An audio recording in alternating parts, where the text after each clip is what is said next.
नमस्कार दोस्तों, मैं भावनी मिश्रा अपने चैनल में आप सभी का एक बार फिर से स्वागत करती हूँ।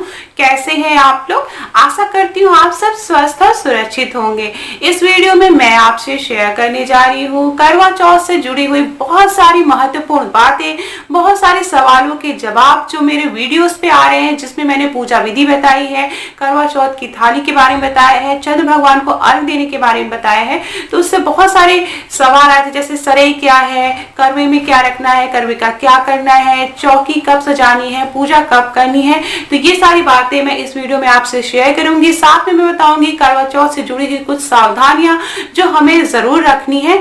तो चलिए वीडियो स्टार्ट करते हैं। अब मैं आपके क्वेश्चंस और सवालों के जवाब दूंगी। तो सबसे पहले हम बात करेंगे जो प्रेग्नेंट महिलाएं हैं, उनके क्वेश्चंस आ रहे थे कि उनका 7वां महीना चल रहा है या 6ठा महीना चल रहा है, तो क्या करें। तो मैं उनको बता दूं कि अगर आप प्रेग्नेंट है तो आप निर्जला व्रत न रखें। आप अगर व्रत रहना चाहती हैं तो आप अच्छे से पानी पी के, दवाइयां खाकर, फलाहार खाते हुए व्रत करें। खाने पे आप कोई भी कोताही ना बरतें, क्योंकि भगवान भी जानते हैं। तो सबसे पहले आपको अपने बच्चे का ख्याल रखना है, तो अच्छे से फलाहार खा पी कर आप व्रत रखें। शाम को अच्छी तरह से भोजन करें। तो प्रेगनेंसी में आपको इस तरह से ध्यान रखना है। प्रेगनेंसी के बाद बता दूं कि कुछ लोग हैं जिनकी डिलीवरी 1 महीने के अंदर हुई है, तो उन्होंने भी पूछा है कि क्या हम व्रत रख सकते हैं। तो हाँ, आप व्रत जरूर रखिए, लेकिन अपने दवाइयों, अपने खाने पीने का आप विशेष ध्यान रखिए। आप शाम तक फलाहार अच्छे से खा लीजिए, अच्छे से खा पी के फल फूल, दूध, पानी पी के अच्छे से व्रत रहिए। उसके बाद आप जब ठीक ठाक हो जाएंगे तब अगले बार से आप निर्जला व्रत रख सकती हैं।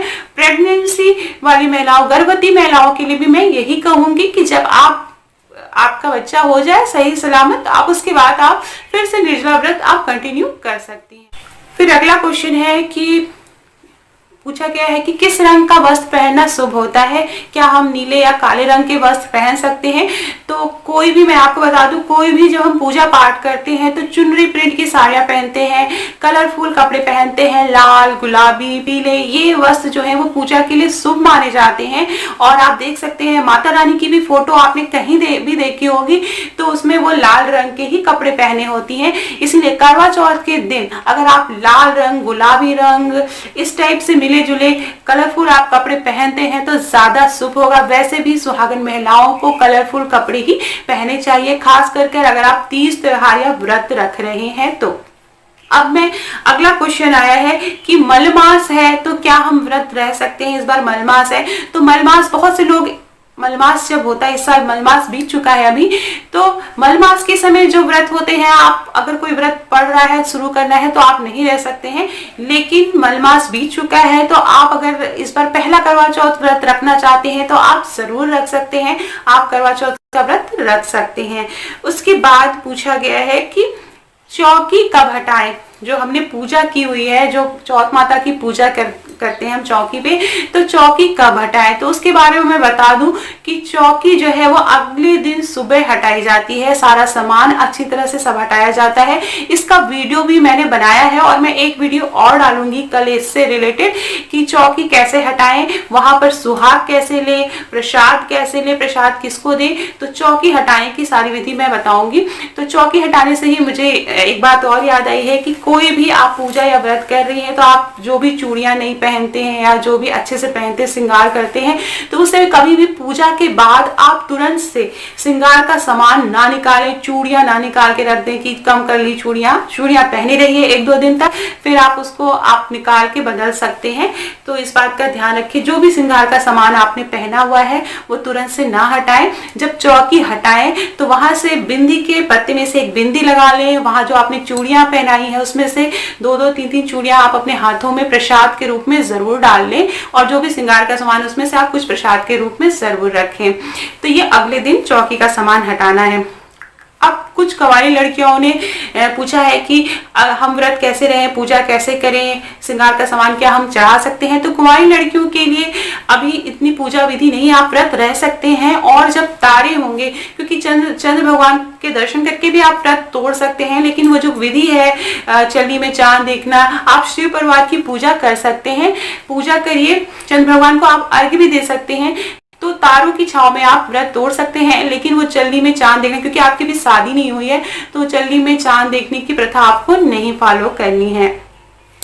अब कुछ लोगों ने पूछा है कि करवे का क्या करना है। जो हम करवा मिट्टी का करवा है या पीतल का करवा, तो पीतल का करवा तो हम हर साल वही करवा यूज करते हैं, लेकिन जो मिट्टी का करवा है वो हर साल बदलना रहता है।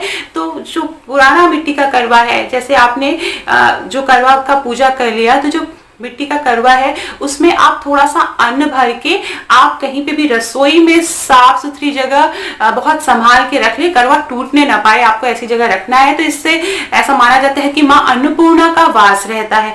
इसी तरह जब करवा 1 साल पुराना हो जाए, जैसे हमने उसमें फिर नया करवा आ गया, फिर उसे हमें रखना है, तो पुराने करवे को आप अपने गार्डन में या कहीं गमले में आप कुछ पेड़ पौधे लगा के आप उसको यूज कर सकते हैं।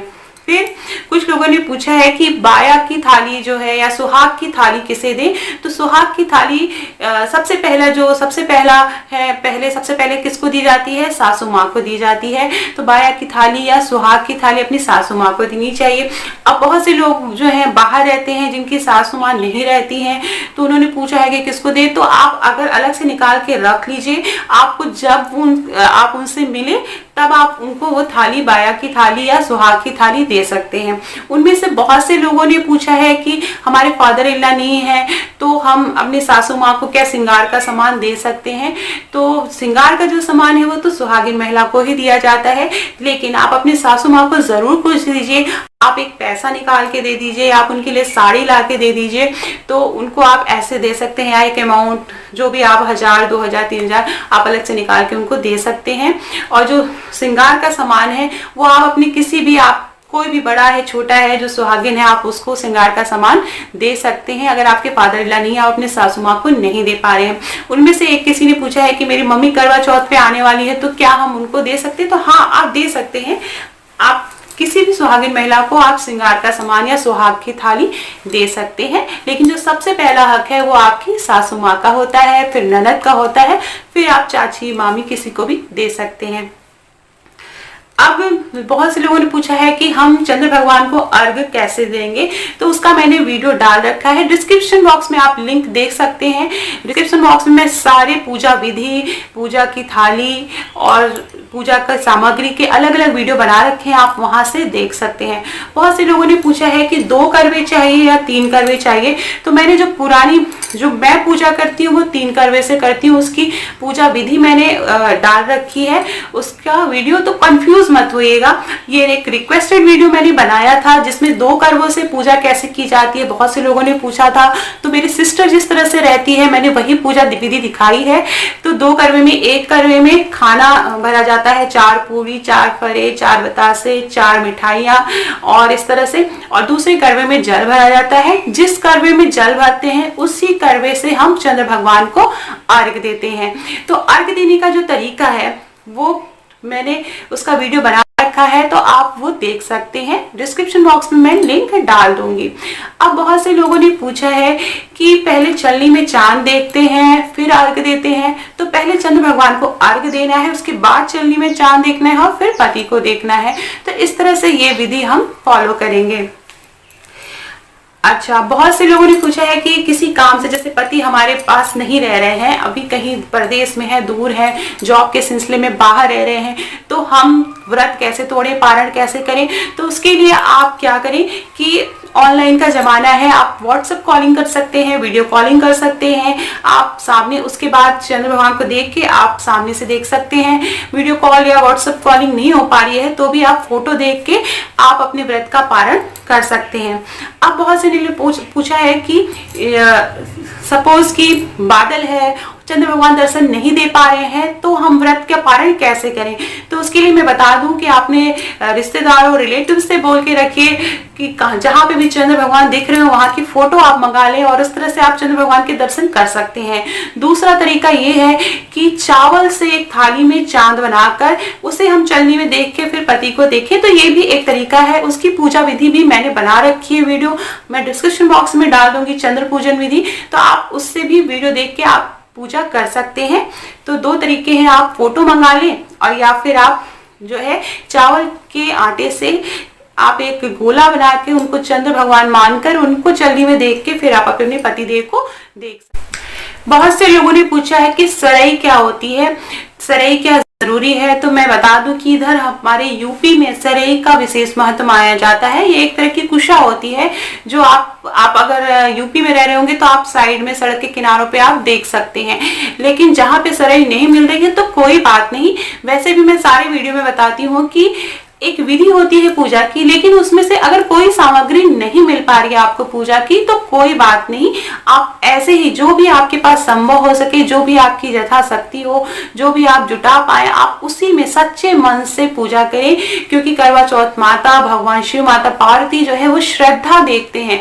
पूजा की विधि तो है, लेकिन अगर आपको कोई सामान नहीं मिल पा रहा है तो आप उसके लिए जरा भी परेशान मत हो, आप एकदम सच्चे मन से पूजा कर लीजिए और चंद्र भगवान के दर्शन करिए। अब बहुत से लोगों ने पूछा है कि चावल के लड्डू अगर हम ना बना पाए या फरा ना बना पाए, पूड़ी ना बना पाए, बहुत सारा सामान जो होता है यूपी में बनाया जाता है, कढ़ी, चावल, बड़ा, फरा, बहुत सारी खीर, तो ये सारी चीजें ना बना पाए तो कोई बात नहीं, सच्चे मन से आप कोई भी एक प्रसाद भोग आप बना सकते हैं अपने हाथों से चढ़ाने के लिए, वही काफी है। तो जो भी आप जितनी आपकी शक्ति हो उसके हिसाब से आप व्रत रखिए और पूजा पाठ करिए। तो सरई अगर नहीं मिल पा रही है तो कोई बात नहीं। बहुत से लोगों ने पूछा है कि क्या करवा में सरई क्या सीख होती है, तो नहीं, वो अलग टाइप की एक कुशा होती है और वही लगाई जाती है। अगर वो नहीं मिल पा रही है तो आप बिना लगाए आप आराम से पूजा कर सकते हैं, इसमें कोई भी परेशानी वाली बात नहीं है। अब बहुत से लोगों ने पूछा है कि प्रसाद कब खाएं, कौन कौन खाए। जो करवे में प्रसाद रखा है, जो आपने पूरी रखी है, वो अगले दिन सुबह आपको खाना है और उसके बाद आपको अपने पति को खिलाना है। जो आप खाना बनाकर आप भोग लगाते हैं वो खाना तो शाम को ही पूजा के बाद आपको घर के सभी सदस्यों को, बड़े बुजुर्गों को पहले खिला के फिर आपको खाना खाना रहता है। आपने पारण कर लिया पानी पी के, लेकिन उसके बाद खाना आप सभी बड़े बुजुर्गों को खिला के खिलाया जाता है। हमारे यहाँ तो एक पूरे खाने की थाली आप किसी धोबी को दी जाती है, तो ऐसी भी प्रथा है यहाँ पर बहुत सी जगह। तो खाना आप बड़े बुजुर्गों को जरूर खिलाएं। और एक चीज मैं हमेशा अपनी वीडियो में बताती हूँ कि पूजा के बाद अपने बड़ों का आशीर्वाद जरूर लें, क्योंकि जो सच्चे मन से जो आशीर्वाद लगता है ना वो बहुत ही फलदायी होता है। तो घर में जो भी बड़े बुजुर्ग हैं आप उनका आशीर्वाद लें। आपके आस पड़ोस में अगर कोई बड़े बुजुर्ग आपको दिखते हैं तो आप उनका आशीर्वाद लेने जरूर जाएं। घर में कोई नहीं है तो आप फोन करके, वीडियो कॉल करके आपके जो भी बड़े हैं घर के उनका आशीर्वाद जरूर लीजिए। किसी भी तीज त्योहार व्रत में आशीर्वाद का अपना एक महत्व है। अब मैं कुछ लोगों ने पूछा है कि पीरियड्स के बारे में बहुत सारे क्वेश्चंस आ रहे थे कि पीरियड्स आ जाए तो व्रत रहें कि ना रहें, या पीरियड्स में हम पूजा कैसे करें, या पीरियड्स के कितने दिन बाद हम पूजा कर सकते हैं। तो मैं बता दूं 5वें दिन आप अच्छे से बाल और धो के आप पूजा कर सकते हैं, उसके पहले आप पूजा नहीं करें। अगर आपका 2-3 दिन ही हुआ है तो आप जो है व्रत तो रख सकते हैं, व्रत के लिए कोई मनाही नहीं है। व्रत आप निर्जला भी रख सकते हैं। बस ये है कि जो पूजा है वो आप अपने हस्बैंड से करा लें, आप विधि बताते जाएं, वो पूजा कर सकते हैं। अगर नहीं कर पा रहे हैं तो भी कोई बात नहीं, आप चंद्र भगवान को हाथ जोड़ के अपने व्रत का पारण कर सकते हैं। अगर आपके हस्बैंड आपका साथ देते हैं, अगर वो पूजा करवा पाते हैं तो आप उनसे पूजा करवा लें विधि विधान से। तो ये तरीका है। पीरियड्स आ जाए 5वें दिन आप अच्छी तरह से बाल धो के, अगर आपको लगता है आप स्वच्छ हैं तो तुरंत बाल धोने के बाद आप अपनी पूजा कर सकते हैं। तो पीरियड्स में ये आप कर सकते हैं इस तरह से पूजा। अब बहुत से लोगों ने पूछा है अर्घ्य कैसे दी, तो ऐसा मैंने बता दिया है कि इसका वीडियो मैंने बताया है। फिर भी आप सरई, बालों की एक लट लेके सरई लेते हुए 4 बार जो है हमको अर्घ्य देना रहता है। इसी तरह लोगों ने पूछा है, बहुत से लोगों ने, कि करवा फेरते कैसे हैं और करवा कितने बार फेरा जाता है। तो अलग अलग जगहों पर अलग अलग प्रथाएं हैं, तो आप अपने बड़े बुजुर्गों से एक बार जरूर पूछ लें कि कितने बार फेरना है। मैं तो सिर्फ एक बार करवा फेरती हूँ, दाहिने से बाएं और बाएं से दाहिने तरफ करवा फेर देती हूँ। बहुत सी जगह 4 बार करवा फेरा जाता है और बहुत सी जगह 7 बार करवा फेरा जाता है। तो आप अपने बड़े बुजुर्गों से पूछ लें कि कितने बार करवा वहां पे फेरा जाता है, तो उसके हिसाब से आप करवा फेर सकते हैं। किसी ने पूछा है कि जो करवा है, क्या उसमें हम गेहूं भर सकते हैं? तो हाँ, आप अगर आपको लावा नहीं मिल पा रहा है तो आप उसमें गेहूं भर सकते हैं, पूरी फराळ 4-4 की संख्या में, और फल भी आप जो भी प्रसाद में भोग लगाएं वो 4-4 की संख्या में लगाएं। नारियल आप अपने व्रत में जरूर चढ़ाएं, लाल रंग का वस्त्र चढ़ाएं। तो पूजा की विधि है, विधि विधान से पूजा करें, सच्चे मन से आप बस पूजा करें, वो ही काफी होती है। तो ये थे कुछ सवालों के जवाब। हो सकता है कुछ सवालों के जवाब मैं इस वीडियो में आपको ना दे पाऊं, तो आप जरूर पूछिएगा। जब भी आप मेरे कमेंट बॉक्स में क्वेश्चन पूछेंगे मैं तुरंत आंसर देने की आपको कोशिश करूंगी, क्योंकि मैं इंपॉर्टेंस जानती हूँ। जब मैं पहले बार मैं व्रत रह रही थी तो मुझे भी बहुत प्रॉब्लम हो रही थी, क्योंकि जो पहला व्रत था वो मैंने गाँव जाकर किया था। उसके बाद नेक्स्ट जब व्रत आया तो उतना याद नहीं रहता कि मैंने पहले किस विधि से पूजा की थी। तो इसीलिए मैंने जो बहुत पहले 3 साल पहले एक वीडियो बनाया था, इसीलिए कि हम उस वीडियो को फॉलो कर सकें, उसी तरह से हर बार पूजा करें। क्योंकि हमेशा याद रखिए कि जो पूजा आप जिस तरह से आप पहली बार करते हैं, आपको उसी तरह हर बार पूजा करनी रहती है। और मैं आपको एक चीज और वीडियो के एंड बता दूं कि मैंने 3 साल पहले एक वीडियो बनाया था जिसमें मैंने 3 करवों का यूज किया है। तो अगर आप उस तरह से पूजा कर रहे हैं तो आप उसी वीडियो को फॉलो करिए, उसी तरह से पूजा करिए, कोई कंफ्यूजन मत लाइए।